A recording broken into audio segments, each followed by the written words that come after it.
Welcome to State of the State, the monthly roundup of policy and research for the state of Michigan, brought to you by the Institute of Public Policy and Social Research at Michigan State University and our friends here at WKAR Studios. I'm Arnold Weinfeld, Associate Director for the Institute. I'm joined by co-host Institute Director, Dr. Matt Grossmann, and MSU economist, Dr. Charley Ballard. Later on, we'll be joined by our guest, Dr. Dustin Carnahan, an assistant professor in the Department of Communications at MSU's College of Communication Arts and Sciences. His research focuses on political information-seeking behavior, with an emphasis on the role of the communication processes in forwarding and correcting misinformation. And certainly, Matt and Charley, there's plenty of that going around today. But let's start first. This week, an important week. Some have called it a watershed week. Some have called it just a one-off. But the conviction of Minneapolis police officer Derek Chauvin in the George Floyd case certainly has dominated the news headlines this week. Matt, what's your take on the implications or long-term impacts of the jury's decision? Well, of course, it's very rare to have a conviction of a police officer on murder charges. It's very rare even to have a prosecution. And so this is an important case. It is also potentially important for thinking about the effects of social movements. There clearly was a very large summer protest movement. There's evidence that it affected what the state of Minnesota did. They put it they put the attorney general in charge of the prosecution. The prosecuting documents changed from their initial sort of more police defensive press releases to obviously a conviction here. So that is important both for sort of criminal justice policy and our current politics. And Matt or Charley, what do you think are the long-term implications for furthering criminal justice legislation? Whether across the states or in Congress, there's a lot of talk now of some congressional movement in the next couple of weeks. Well, my usual message is don't hold your breath. So that continues. There is, of course, federal legislation named for George Floyd, but it faces the same prospects as lots of other legislation that's supported by the Democrats and not supported by the Republicans. You still typically need support from both parties to pass major legislation, and there's no sign that this will be the breakthrough for that legislation moving forward. Given the composition of Congress, I agree with Matt that I think it's unlikely that we'll get federal legislation, although we may get some changes in some individual communities and individual states. One thing to note about the George Floyd, Derek Chauvin case, if there hadn't been video, I'm pretty sure that Derek Chauvin would still have his job, that he would never have been charged with a crime, and that we wouldn't have had all of this attention. That one thing, and I imagine Dustin is going to comment on this, one thing that's changed is that we have video evidence in this case and in several other cases. In the case of Philando Castile and Laquan McDonald, although it took a long time for that video evidence to come to light, but that changes some things. If you have something that any reasonable person can look at and see, that changes the dynamic. One thing that I think is interesting is that, for better or worse, none of the most highly publicized cases, Trayvon Martin, George Floyd, Breonna Taylor, Michael Brown, Eric Garner, none of those happened in Michigan. And yet I think that the tensions about over the black-white divide are just as strong in Michigan as they are in lots of other places. And we've seen that, I think, in the recent proposed legislation in the state, in the legislature, to restrict voting rights, which seems very much to be racially motivated.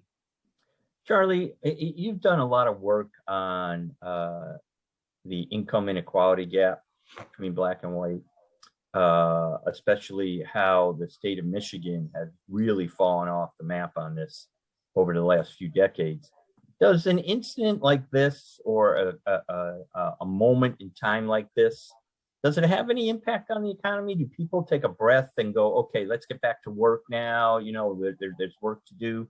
Do you see any kind of impact on the economy at all? Possibly, but I think these things move very slowly. I mean, in my work, I have documented how African Americans, more in Michigan than anywhere else, really improved their standard of living very, very substantially from about 1940 to 1980. Part of that was moving from the South to places like Michigan.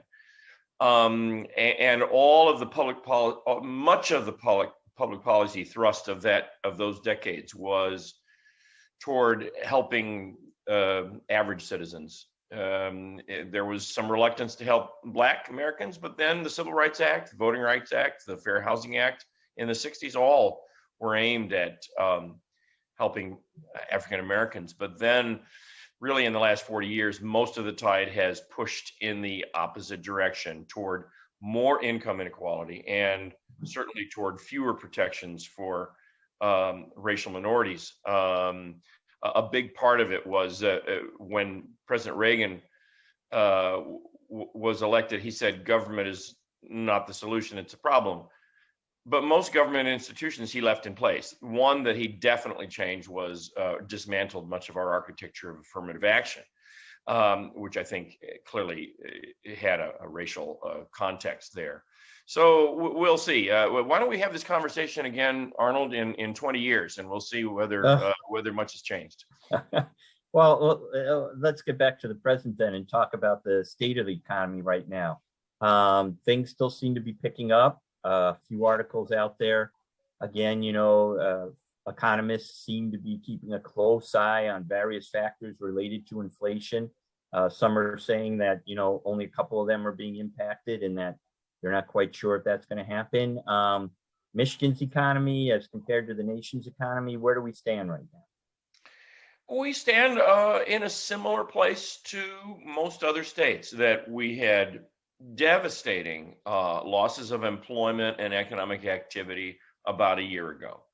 And then since then, we've climbed back much of the way, but not all the way to where we were in February of 2020. So, you know, there remains substantial unemployment, or, you know, you're only counted officially as unemployed if you're actually in the labor force. There's people who are unemployed. There are also those who are out of the labor force. Many of those either workers in the hospitality, restaurants and bars sector that haven't fully opened up yet, or people who have childcare issues and are afraid or unable to go to back to work. So we've made up. It's a whole lot better than it was in April of 2020, economically. But you know, I don't think we're going to get all the way back until we make further progress against the pandemic. The good news is, well, it's kind of a mix right now because we've had another surge of infections. But every day we're vaccinating many thousands more people, and I think within a couple months that I'm cautiously optimistic that that'll have a pretty positive effect on the economy. And is it fair to say that much like the housing and banking crash of 08 and 09 or the auto bailout, that things are better because of a federal infusion of money through the CARES Act, and now we're seeing through the American Rescue Plan? I mean, you know, this time around, the state of Michigan as a whole is going to get $10 billion, you know, 4.4 to locals and about near just over 5 to the state itself. I mean, it seems to me that if it wasn't for, once again, this infusion of federal money, it would be pretty much doom and gloom what we were talking about last year at this time. Sure, the federal actions have helped to keep the economy afloat when it was sick as a result of the coronavirus. I think certainly let's not put aside that the evidence from the Great Recession of a decade ago, or a little bit more than a decade ago. The evidence is that those fiscal policy interventions did help to keep the recession from being worse than it would otherwise have been. I think that's definitely true here. We had the big infusion last spring, and then by last fall, it had kind of run its course and played itself out. And so now we have more.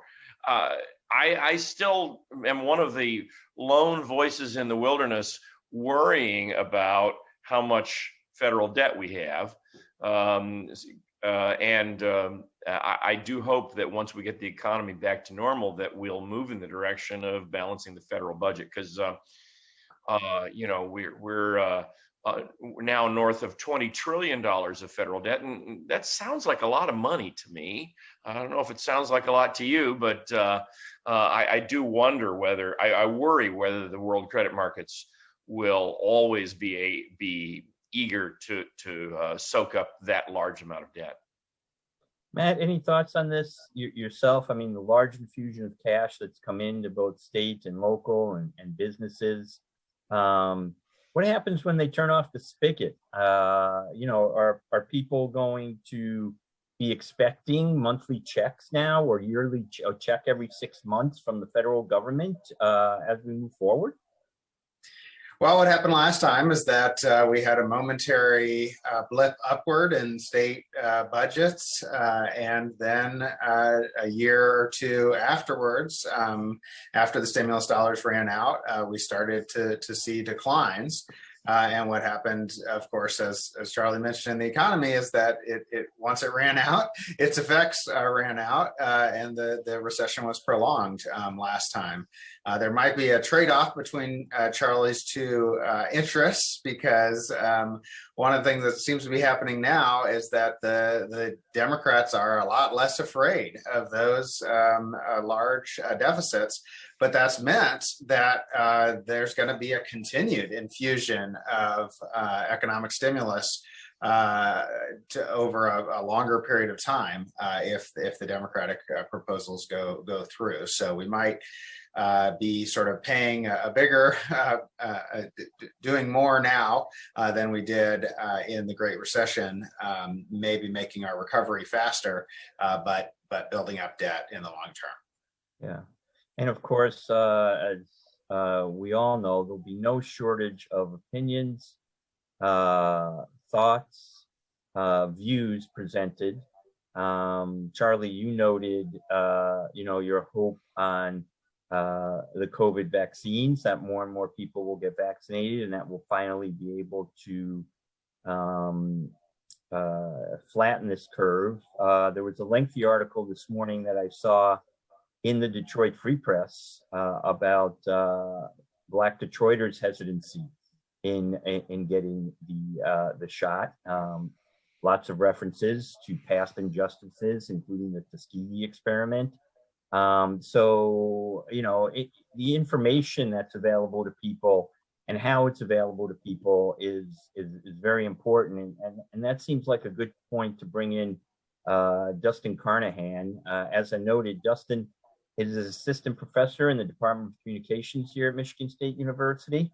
Dustin, why don't you tell us about your work on misinformation, how it comes to be, how it spreads, and how to combat it? Sure. So a lot of my research is interested primarily in how we go about trying to correct misperceptions once misinformation circulates and reaches a mass audience. Largely, it's strategic in its orientation, drawing from social science theory to inform different types of interventions. How can we reverse the damage once something gets out there and reaches a large audience? A lot of interest also in understanding how these beliefs form in the first place. Are these actually a function of misinformation? Are people engaging in other cognitive processes or social processes that are driving people's beliefs to accept certain types of claims as true or false? And while primarily I focus on the political context, obviously with recent events, I've kind of moved into health and science matters, and these things become politicized very easily, especially at the national stage. And so once they become politicized, this is where you start seeing divergences, you start seeing different types of claims advanced by each side. And you can see this become a real problem in terms of what people ultimately believe to be true. And so what are the strategies that we can use to discern the misinformation that's out there? Sure. So some of the best strategies involve just minimizing threat. In other words, when people are confronted with information that tells them they're wrong, it can very easily be construed as an attack on their character, as an attack on their intelligence. And so one of the things that we have to be very mindful of when we try to combat misinformation, when we try to reverse people's false beliefs, is to attack the falsehood, but not attack the person, not make them immediately defensive and unlikely to listen. That's one strategy. Also, as I noted earlier, a lot of our beliefs are driven in large part by this kind of false consensus perception that we believe that these claims are believed by larger numbers of people than they actually are. And so when we can make people aware that not only is there a scientific consensus that this is true, but also you've exaggerated to some degree the extent to which other people harbor this belief, that's kind of a more indirect way that they can then kind of reconsider on their own and recognize that perhaps there isn't this kind of pull. Right? That identity plays a really strong role here. That we oftentimes believe things because our group believes them, and when we realize that there isn't some sort of homogenous kind of belief within the group, that can make us more open-minded, more willing to kind of rethink and examine our own beliefs. So those are just a couple of strategies. Again, there's a lot of research investigating other types of strategies to try to make people more open-minded. Obviously, I think the best strategy is getting people to engage with good information to begin with, and to be aware and media literate so that they recognize the good stuff from the bad stuff. No matter how effective we are in trying to correct misperceptions, we oftentimes can't completely reverse the damage. And so really getting ahead of things at the start, making sure that we have an audience that is critical, that is skeptical, that is willing to do good research before kind of hanging their hat in one area or another is perhaps the best strategy of all. So Arnold mentioned that that we have vaccine hesitancy among African Americans in Michigan. There's also evidence that we have vaccine hesitancy among white Republicans because in part of the different messages coming from the political parties. A lot of people have blamed this on social media or have believed that messages spreading online are responsible for this. On the other hand, there's also a lot of social reinforcement and social norms happening on platforms like Facebook, with people trying to publicize their own vaccination. So how should we think about the role of social media in that effort? Well, when we think about social media, one thing I like to start this conversation off with, and when I teach courses on this, the first thing I always tell them is that misinformation isn't a new problem. Conspiracies aren't new problems. We can go back to the dawn of the American Republic and find instances in which our founding fathers levied outlandish claims toward the other, and where we go back even further to pre-Enlightenment eras, where our explanations of scientific phenomenon were rooted in mysticism more than they were any observation. But what social media has done is I think it's really accelerated a lot of these exchanges. It's made these previously fringe views and beliefs more visible to larger groups of people. And thus, I think the primary contributing factor of social media is the potential to sow confusion. I'm going to be a little self-promotional here because we actually have just done a study where we look at this kind of strategy called flooding the zone. And this was a strategy that was invoked by Steve Bannon a few years ago during the Trump administration, which was to basically flood the zone with all types of claims and falsehoods so that people wouldn't know what was true and what wasn't. It's not so much that you're facilitating belief in misinformation, but But what you're doing, according to this strategy, is you're just making people unsure of what the reality is. And one of the findings from a study that we did is we did an experimental study where we exposed people to a series of different claims. And some of these claims were false, some of them were true. And we found that when people encountered these rather implausible falsehoods first, it made them more skeptical of everything else that followed. That they were less confident in their ability to know the truth and not. And I think when you think about the role of social media, that plays a really important role here, because we're getting bombarded with so many different claims, especially during the COVID pandemic, where there was so much uncertainty in those early months, and there continues to be certain degrees of uncertainty to this day, that's making people not very confident in what it is that they can believe in, what it is that they think could be true. And so I think that's perhaps the primary concern involving social media. But the thing is that social media is only a problem insofar as there are actors who are utilizing it for these purposes. So you were on our panel after the January 6th Capitol riots to sort of discuss this back and forth between political leaders and followers or people learning information online. So to what extent is this about information that starts from the top versus information that kind of circulates among believers online? I think it in many respects, it starts from the top. When you have leadership that is fast and loose with the facts, I think that could inspire followers to similarly advance different types of claims. I think really what the question you're asking kind of alludes to is whether this is a top-down process or more organic at the citizen level. I think both processes are in play. But I think really, again, I think the masses, when you see, for example, everyday people or maybe just, somewhat well-known, but not particularly what you would call elite types of actors and forces in the political scene, what you tend to see is they're taking their cues from the top. They're responding to how those at the top of the chain are pushing different types of ideas, and they're kind of warping them, and they're pushing them to larger audiences through this kind of process of sharing and retweeting and just pushing things out to their larger groups of followers. Any one of these actors is probably not all that influential. But when you think about the fact that you may have 100, 200, 300 individuals who have follower counts in the thousands, that's where you can start to see this kind of exponential growth.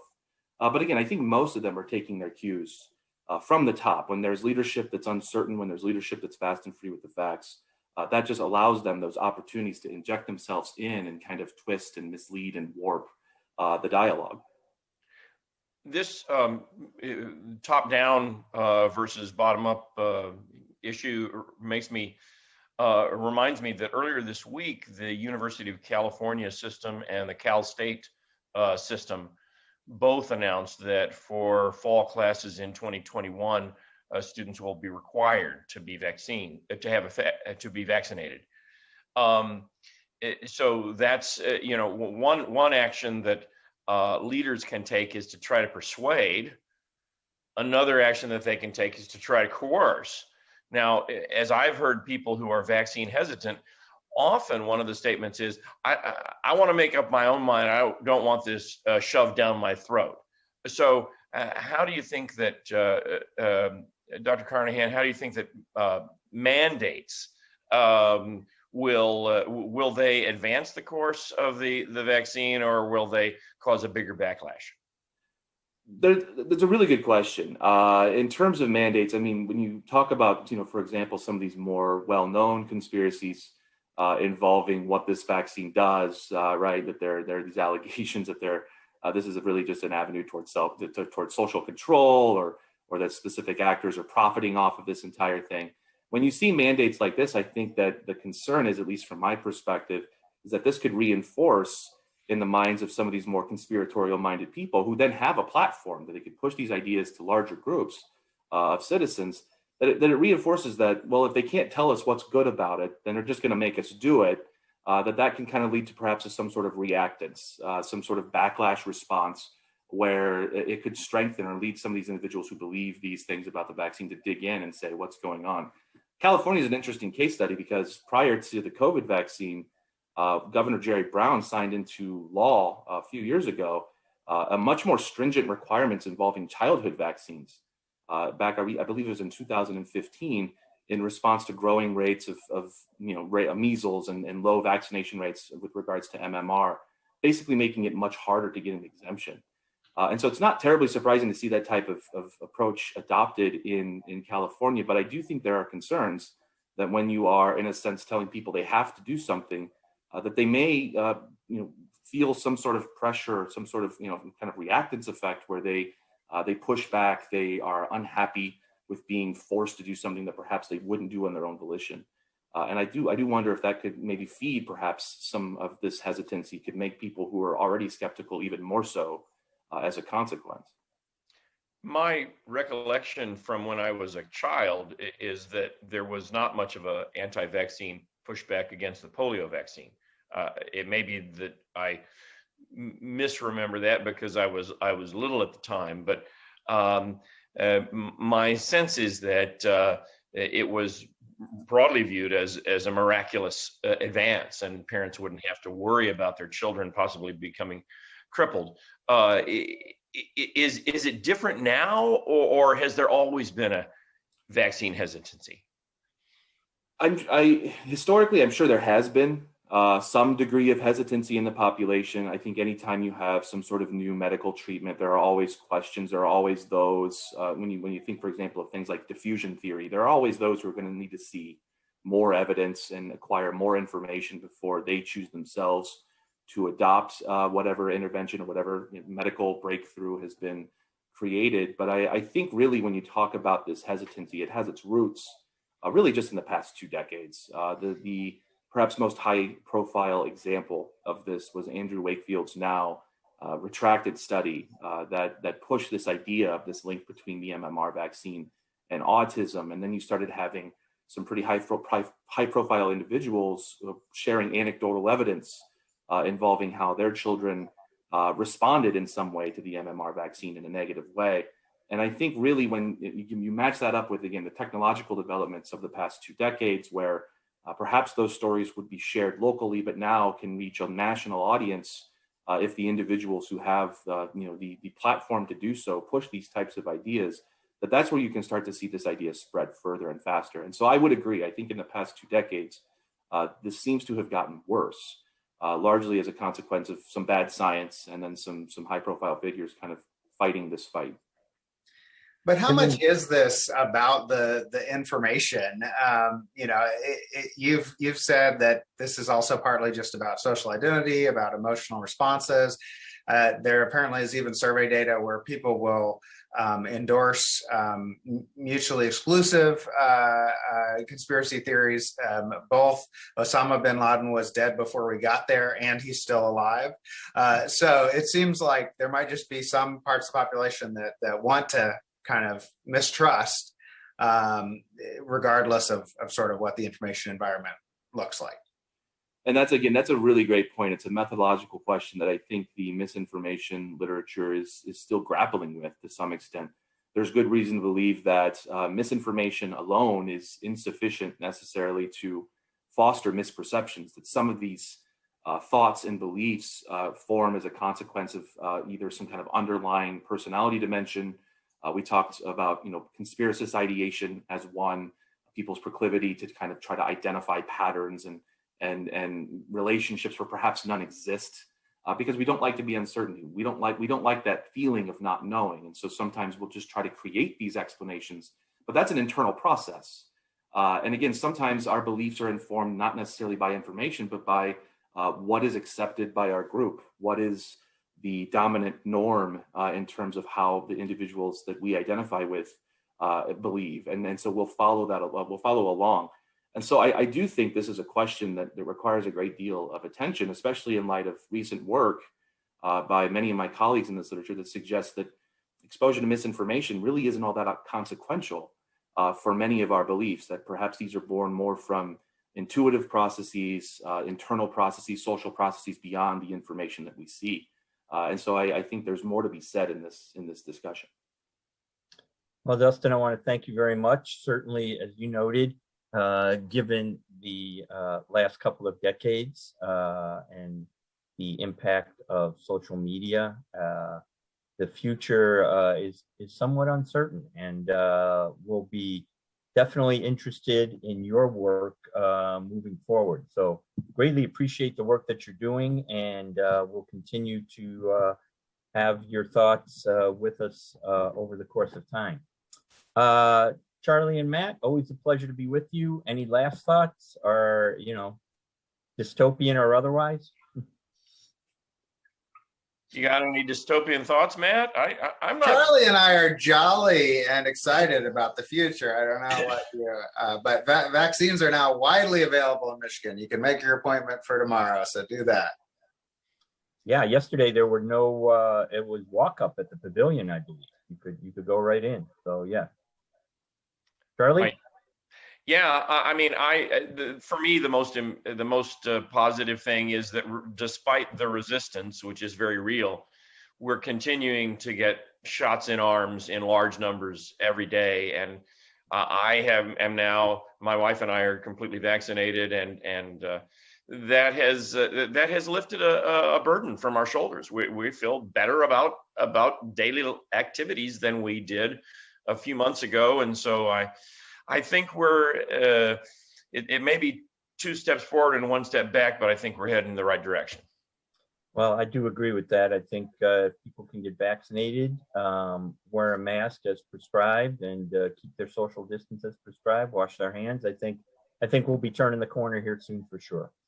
Well, that's about all the time we have on this edition of State of the State. My thanks again to Russ White and the staff here at WKAR for their support of this program. Join us again next month on State of the State.